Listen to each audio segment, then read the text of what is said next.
Salut, voici comment remplir un chèque crédit mutuel. Et bien pour le faire, c'est vraiment très simple. Il vous faut suivre les étapes suivantes. Pour remplir un chèque, il vous faut disposer de deux informations principales. La première information, c'est de se rassurer du nom du bénéficiaire du chèque. Vous devez vous rassurer que vous avez son nom conformément écrit comme dans son acte de naissance. Et ensuite, vous devez connaître la somme que vous souhaitez inscrire sur le chèque. Dès que vous avez ces informations-là, vous pouvez directement commencer à remplir votre chèque. Alors pour le faire, la première étape, vous devez savoir que vous devez directement renseigner le montant à payer en chiffres.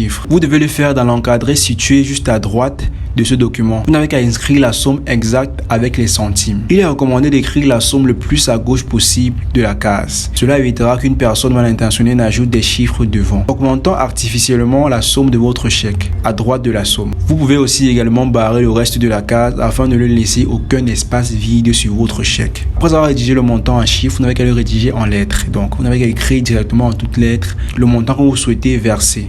Vous devez juste noter la somme en dessous de la mention payée contre ce chèque non endossable sauf au profit. Si vous vous rendez compte que vous ne connaissez pas bien le nom du destinataire du chèque, vous n'avez qu'à laisser l'espace vide. Il se permettra de le remplir lui-même pour éviter toute erreur. Il faut noter que votre bénéficiaire peut être une personne physique et là vous devez noter son nom et son prénom.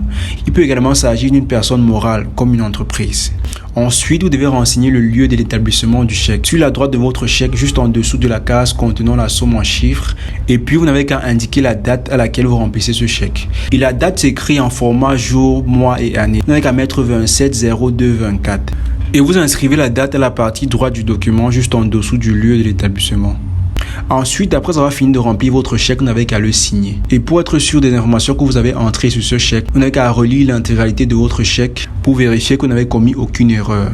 Et une fois cela fait, vous n'avez qu'à le signer juste en dessous de la date. Pour éviter que votre bénéficiaire ait des problèmes lorsqu'il encaissera le chèque, il faut vous rassurer que votre signature soit identique à celle que vous avez déposée à votre banque lors de l'ouverture de votre compte bancaire. La dernière étape qui est facultative, c'est le remplissement du talon de votre chéquier pour garder une trace de l'opération. Pour avoir une traçabilité sur votre chèque et cela vous permettra de vérifier ces informations en cas de problème. Donc, comme vous pouvez le voir, c'est aussi simple que ça.